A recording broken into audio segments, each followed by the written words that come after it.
Every day we wait, they get stronger. Let's take them by surprise. For the greater good. Call it what you will. Let's call it war. Rogue One starts here with Andor, and we're talking about each and every episode of Disney Plus original series Ongoing Rogue. My name's John Blight, and joining me, Ashley Hobley. Hey Dylan, excited to be here, and excited to find out this show is not only a prequel for Andor, it's a prequel for Saw Gerrera. That's not the joke I thought he was going to make, but that's just... And it's also a prequel for Snoke. Am I right? That's yes! Can you believe it? Yeah. That's exactly... That is... As soon as I saw Andy Serkis show up, I was like, here comes the terrible joke Ash is going to make about it being Snoke's in the show and something. Yeah, that's right. Denver could take a special interest in him. We'll get to it. A random dude in his prison. Like, yeah. I need to insert some DNA in you. That sounds like sexual assault, but this week was episode 8, so I've only got 2 episodes left after this. Crazy. No, it's 12, right? Is it 12? I thought it was only 10. Man, if it's 12, then fuck yeah, let's go, boy. It's 12. I've been living a lie this entire time. All right, 12. Fool! Awesome. All right, awesome. We have to do like 4 more episodes of this. Well, that's fine. It's a great show. I'm happy to have more episodes. But you know, I have no problem. In my head, I was getting to the end of this episode. I was like, all right, so then so if there's 2 episodes left, like means that sort of works out. That next week he doesn't get out of prison, and the series ends with him getting out of prison. I was like sort of planning it out all in my head, but all right, never mind. Other things are yet to happen. This week's episode, Narkina 5, was the title. Synopsis was the Empire catches up to Cassian, but are as yet unaware of his identity and past. It was directed by Toby, Haynes, written by Beau, Willimon. Ash, what did you think of this week's episode? Yeah, it was like a good episode. I mean, it was again, it's not the highest of highs yet. It definitely feels like it's building. We're going to get a Star Wars prison escape, aren't we? We get a Prison Break Star Wars edition. I'm here for it. You know, they obviously set up building the entire episode, explaining the prison and how hopeless it is to try and get out of. But, you know, we kind of get hints that maybe there is more happening here, or maybe there's hints as to what could possibly cause, you know, them to escape. But we all know Andor's going to escape at some point. He's not sitting around there for 5 years. But this episode also, interestingly, like, it's about how the Empire is able to build its like army, I guess, through slave labor. Yeah. Who would have guessed it? Everything's through slave labor, so. But yeah, I thought it was really interesting. Obviously, you know, we get a bit of that. We get some Luthen. We get some extra Mothma. Yeah, it's pretty. And then we also go back to Ferrix. And kind of see what's going over there. Whole bunch of different people touched on this week, so yeah, pretty good episode. You know, the interesting thing to me is that in America, there's all these. You can see all these documentaries, and you can find stuff written about how, you know, like all these people who get charged with, they get caught with like a tiny little smidge of weed or something like that. And in certain states, especially if they're not white, they get charged exuberant sort of prison sentences. And then a lot of these prisons are in tandem handshakes with car manufacturers and all these other companies, and they're put to work in there to create things for big corporate companies who are literally using free slave labor. And I'm watching this episode going, is my brain like jumping to conclusions, or like, who was the random celebrity that was like talking about like weird incarceration today? I don't know. Was there someone? I haven't seen anything. Yeah, there was someone who's like studying it apparently, and like put up like a video or something. I can't remember. What about American incarceration, like that sort of stuff, or not? Yeah. If they have, that's weird. That's an interesting coincidence, but I can't remember There's a really good documentary about the American prison system that really went deep on a lot of this stuff and named the brands and what states are sort of have these handshake deals, and you know how obviously, once you have a system set up where these big companies basically get free labor via prisons and then works with the government, well, of course they want people in prison. They never want an empty prison, like once that's set up, it encourages them to have a full prison and have people working. So, I that's all I was sort of thinking about while watching this episode. I was like, this is a really, really good episode, but I feel like there's again like real world tandems to the prison stuff that we've seen here. It's really weird, all the prison stuff. Like they try and gamify it, which is kind of messed up. Yeah, and obviously they're like, oh, if you if you're the most, it feels like they're in fucking Hunger Games, Yeah, like, yeah. If you're the most efficient table, you get first place gets food with flavor, second place gets food with taste. No, it's like they get food with flavor, last place gets fried. Yeah. So everybody in the middle doesn't get fried, which itself is a pretty good reward. Yeah. So you don't want to be last. You just want to be. You want to be first, but you definitely don't want to be last. I like the way the whole everything in the prison was done. Like Diego Luna does barely any talking this episode. It's a lot of, obviously, you can tell like he's consistently looking around. Like you don't need. This is the thing. This show does a lot of showing and not explaining, which is good. That's how you know he's looking around. You know what he's looking for. What's he looking for? He's looking for faults. He's looking for a way out. Of course he is. Like, you know exactly why he's looking people up and down. He's trying to work out the system. He's trying to work out a way he can escape from this. Cassian's not going to sit there and just accept his. Also, the fact that they have that digital display that literally shows you every single day that you have left to serve in your sentence right in front of you as you sleep. That's like torture. Just staring at like 2,000 something days that Cassian has on his thing there. That's crazy. And then, yeah, I mean, I don't know if you want to bring it up, but obviously they've got that scene of like them talking about, because obviously he's the first one in for a while, I assume, like them questioning him why all their dates went doubled. And like, what the fuck? Yeah, that would be depressing. They bring up I can't remember the official name off the top of my head, but they bring up the decree that the Emperor did that that was both the cause of Cassian going from a couple month prison sentence to the several years or whatever he got off the end of last week's episode. But that same decree, at least unless I mistook it, that same rule doubled or whatever the prison sentences of people who were already in prison. It wasn't just the people who were coming in. It was also the people who are already serving sentences.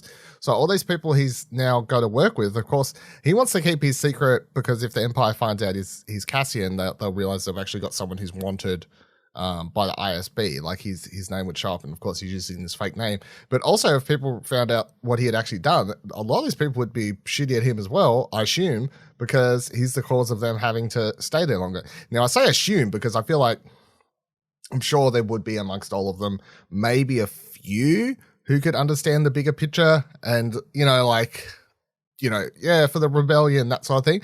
But I would say the majority of them are going to be like, fuck you, man. I was going to be out in 6 months. Now I'm not out for another year. You know what I mean? So, I'm really enjoying the seeing the ripple effect of this one. All that's happened in this season so far is one mission. And we're seeing how it's affecting all these people in different places across the galaxy, like how this one small thing, it's like really taking the, how a small action, a small group of rebels and all this sort of stuff, like how the ripple effect for the galaxy, it's like really taking that to the 10th degree to show how this one thing affects everyone across the entire galaxy in different ways. Everyone's discussing it, whether good or bad. Yeah. And that's literally this whole episode is like you have the ISB agent, you have her still investigating him. You see Cassian's mum. She's now trying to join the fucking rebellion and passing out, trying to sneak trying to see if she can open up this a secret gateway to help get the rebels in, or whatever else that she thinks she's going to do. You see Luthen, he's like sort of playing around because he doesn't know where Cassian is now. He's sort of scared that Cassian's going to turn on him. Like, it's all just still fallout from episode 6, right? 6, yeah. Which I think is really, really interesting. We get a lot of Mon Mothma in this episode. Again, just a lot of Mon Mothma handshakes. Lots of parties. Lots of parties. Old party Mon Mothma. She does love these parties. It's a slow build, I feel, with Mon Mothma is the thing. Like, she's you have all these characters sort of like chess pieces being put in place and stuff like that, but we do get to see a lot more in here, and I'm enjoying seeing her a bit more. Genevive or Reilly sort of get a chance to shine because, again, her not quite to the same effect that we get with Stellan and Luthen where he like turns, but similar. Like, she's having this discussion. What was it? There's two really great discussions I like. The first one where, you know, she's sort of in this debate, but not trying to get too hard in that circle where they're talking about, the rules. Oh, you know, if it's you got nothing to hide. What you got nothing to hide. You know, it's pretty much the same discussion the Americans all had around the Patriot Act. After 9/11 or whatever, you know. Yeah. Like, So if you're doing nothing why wrong, would you care if they're all watching you all the time? It was for whatever reason. Bunch of white dudes sitting around in a room saying that if you got nothing to hide, you got nothing wrong. Let's enable this. There's so much. This show's not. I feel like is very like the people writing it know what they're doing, and I sort of love that. But so I liked all that, and you can tell she was getting a little bit like annoyed there. But then it's old mate who's like, well, I feel unsafe now. I stay here too long. I'm going to have too many drinks or something. And then she's like, you know, like just tries to do this like whole fake laugh thing. And there was the other part I liked where, so she walks over to her husband or whatever, and they're like, oh, we got to spend more time standing at this window looking at this view, like the most mundane, rich bullshit conversation. Like ever. Just placating the plebs who very much like let's spend more time looking at our window down on all the let's look more time down at the paws, you know, down here in the slums. Oh, hello paws. Sound like MJ, sound like fucking I think MJF. I think it was more like okay. I mean, it is a nice view, but you know, I guess they're there so often you don't really appreciate it. And but then where she like stands and she's like, as she turns, she's like big smile, and then so she walks away, it's like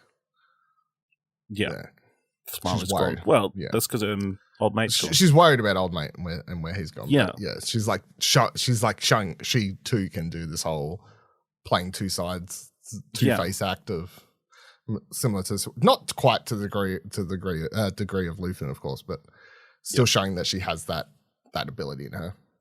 And we do find out a little bit more about her relationship as well. Like, she says that she was married at 15, came to Coruscant at 16. And they say it's a traditional. They're like, oh, it's very traditional. Yeah. Yep. Child brides, am I right? So at least they're the same age, it looks like. So, I mean, that's not too bad. Schoolmates, it sounded like, yeah. Yeah, something like that. So, yeah. Now, so on Luthen, so we get a little bit of Luthen in this episode, not a whole heap, but so we can come back to it, but we do get what's her name? Bix, yeah, sorry. We do get Bix. She like calls. She's trying to get into contact with Luthen. Not having it. I can't remember his assistant's name. Sounds like every time he says it sounds like Leia, but I think it's that's what I thought. I'm like, what the? I'm not sure if it was, but it comes.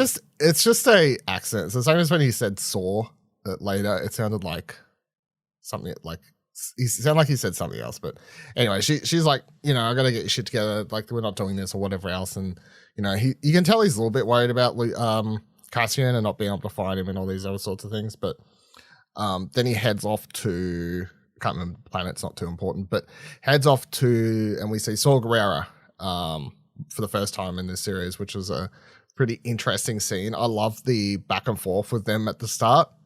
just where Luthen sits down. It's like, tell me you pulled off that big thing. He's like, no, you're going to tell me you do. He's like, that's what you would say if you would do it. He's like, why would I be sitting here if I just score 10 million credits or whatever it is? He's like, yeah, you would do that, wouldn't you? Like, it's just, I enjoyed that whole back and forth. What do you make of seeing Saw in this? I mean, it was really interesting, obviously. Once again, highlighting that the rebellion is so fractured and nobody can really agree to come together. There's a whole segment where Saw's like listing everybody's end goals are kind of at, and what type, like categorizing all the different rebel factions, and what kind of explaining why he doesn't trust any of them because they're all dumb and he doesn't want to agree to any of the overall plans, I guess. So, it's interesting insight, but you definitely get a feeling that next week he's going to be doing whatever Luthen asks of him. He's going to go talk to this dude. Yeah, well, Luthen offers him some free stuff. All he has to do is go do this job with someone, to which he doesn't want to work with, because Saul says, Saul basically just says he won't work with anyone. He's a separatist. He's an idiot. He does dumb this as an stuff. ox. Good old Forrest Whitaker. At what cost? I enjoyed also seeing old you got two tubes there, the first shot we see where he comes down, and then you can also see, I can't remember the character's name because I'm obviously not that big a Star Wars nerd, but the big dog looking walking dog thing that from Rogue One as well, you can see like sort of patrolling in the background as well. So but two tubes is the first, obviously the first shot we see as his ship comes down and lands and stuff like that. But that's all cool. I was sort of eyeing off in the background. I'm like, anyone else here I can spot important. But important, but no, good. That was about it. Do you want to see Jin? No, I think Jin should be gone at this point. Is what I believe. Maybe she's just paid a visit. Maybe she's come to pick up the things. No, because remember in Rogue One, it's like, you left me alone, and they hadn't seen each other for ages when she goes and sees him. So. Well, he hadn't seen her. Maybe she was sneaking in.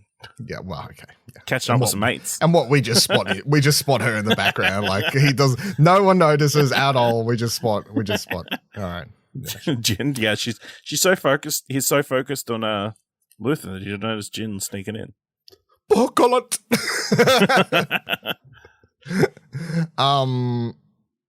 Who else we got? I got struck to that. So Cyril. Obviously, we had an interesting old mate Cyril. So turns out that he hasn't been doing any work at his new job. He's just sitting there creating false reports about Cassian Andor and saying that he's doing all these things, which he hasn't. They're all false reports. He's just trying to flag his name or whatever else, get people's attention. To which he does. He gets dragged into this ISB meeting room.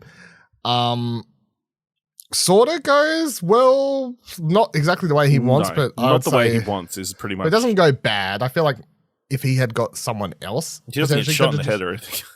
Yeah, he doesn't get like fired or told to stop. Fucking. Well, he gets told to stop. Well, he gets told, but he doesn't get. He doesn't get. Yeah, he doesn't get told to completely leave it alone. I feel like it's the best case scenario considering what he was doing. Well, in his dreams, he would have been hired on the spot to be part of. Yeah, I mean, I think that's what he really wanted. That's what he was pitching at the end, right? Yeah, he was. He was like, "Oh, I'm so." I would be a great asset. Yeah, Deidre Miro character. I keep forgetting. Deidre. That's the woman. I don't know. I saw people freaking out about that Jennifer news that you broke last week. Oh yeah. Yeah. Was that? I mean, that's just what did everyone just clicked on it at the same time? Did they? Or I guess so. Yeah, there you go. Or they all listen to the podcast and like, what? Maybe. Yeah, maybe I broke the news. There you go. I broke the news via IMDb. Crazy. Yep. Nobody checks anybody's actual IMDb. Voice actors underappreciated, am I right? Yeah. Well, no, she's a underpaid real actor. Look at her here doing a real acting job. Yeah. Trying to make a living. That's how you make the real bucks. Yeah, I liked all that stuff with Cyril. Again, I'm enjoying the really slow build with this character. Eventually he's going to get back on the in some way or another. He's going to get there. But I enjoy how it's not a super easy task. Like, I enjoy how it's not just she's like, yeah, you're right. Like the show's like, come help me. Yeah, the show isn't written like a fucking terrible movie where it's just like it's this everything that happens seems to make sense within the like. Of course that wouldn't happen. Within Of the course, world, yeah. Of course, she can't just turn around and hire him. We see how hard her job is, like doing her job around the people she's with.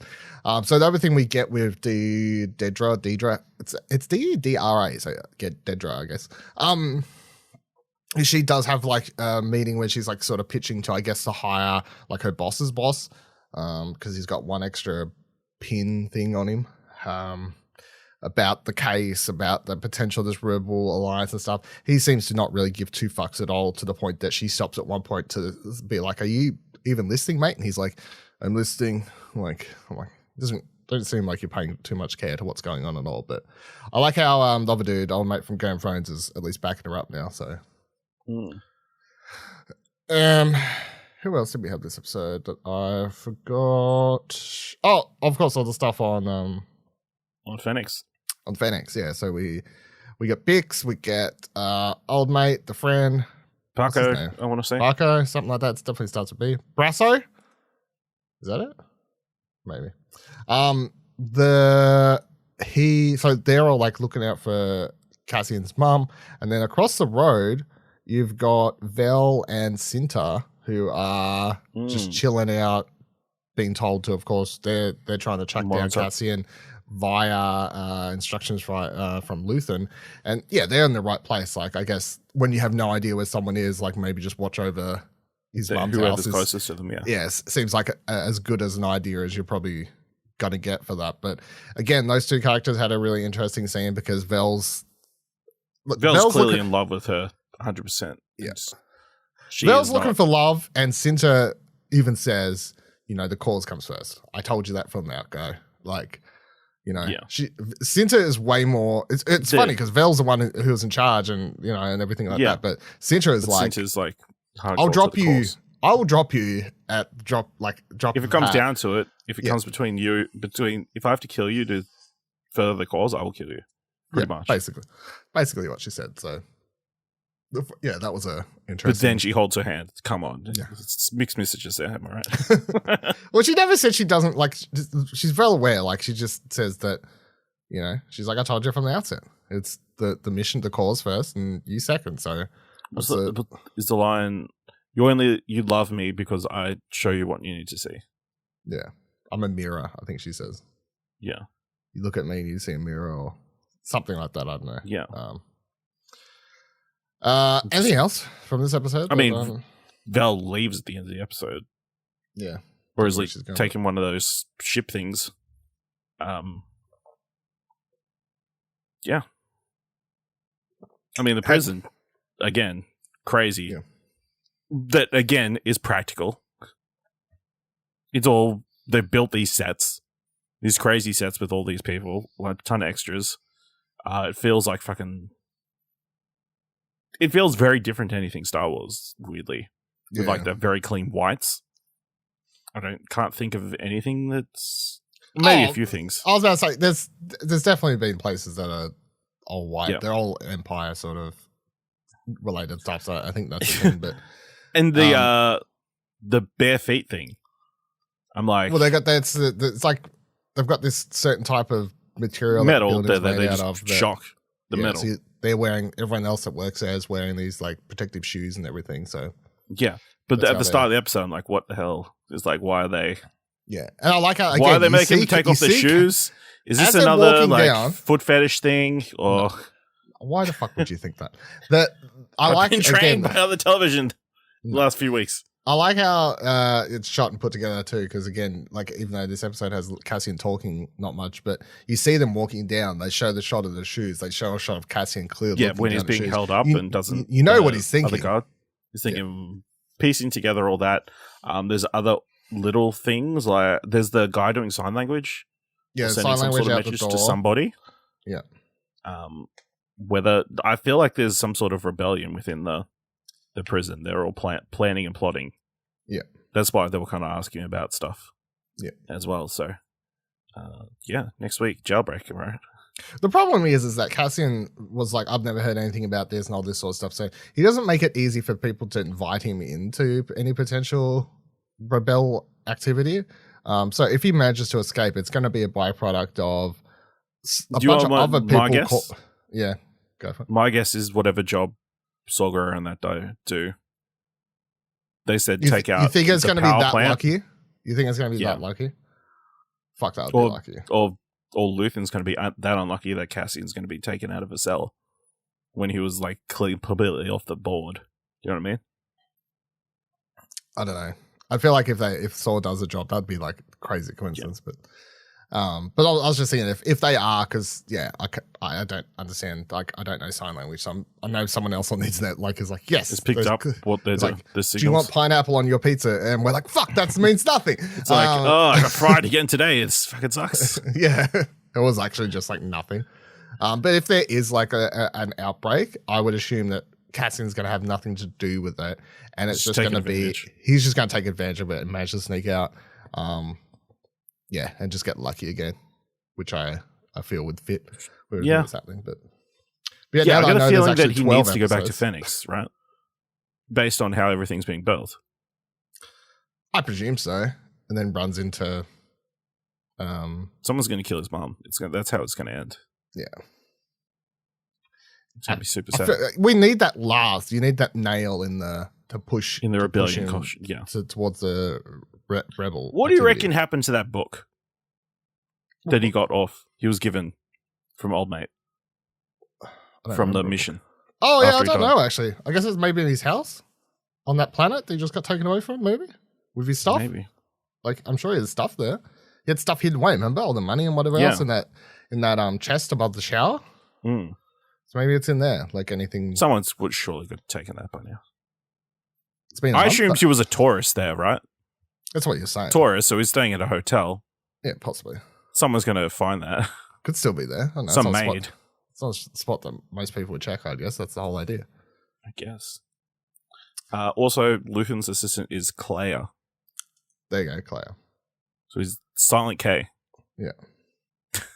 But it definitely sounds like Leia when he says it. Yeah. Anything else before we wrap up for this week? No, there's the weird fizzy drink that they're drinking. They're putting like worms in their drinks at the party. And their champagne stuff. That's what it looked like to me anyway. Yeah, it's like some sort of bug, and then they say it tastes disgusting, and she stopped drinking it. I don't know. Weird Star Wars drink. Probably. Also, expensive. I totally think her daughter's going to turn on her. Yeah, probably. That's probably why we'd never see her. We know why we see don't it briefly. It's like she always acting suspicious. Yeah. All right. Thank you for joining us in this episode. Please subscribe to Holocron Entries, the podcast you're listening to for all our other Star Wars shows, including The Mandalorian's back next year, and the upcoming special episode we'll be talking about Tales of the Jedi, the animated bunch of shorts, which I just looked. They dropped the same time as this episode. They're about 15, 20 minutes each, so it's about 90 minutes for the whole thing. So there you go. Definitely not a short time. It's like I'll just watch them all like a movie. Make sure I have 90 minutes scheduled out. Just watch it back to back, I think. Follow all of our Twitters, explosionhour.com/Twitter. Join our Discord, explosionhour.com/Discord. If you liked the episode, make sure you head over to explosionhour.com/support to donate as little as $1 to help us out. And until next week, keep on rebelling.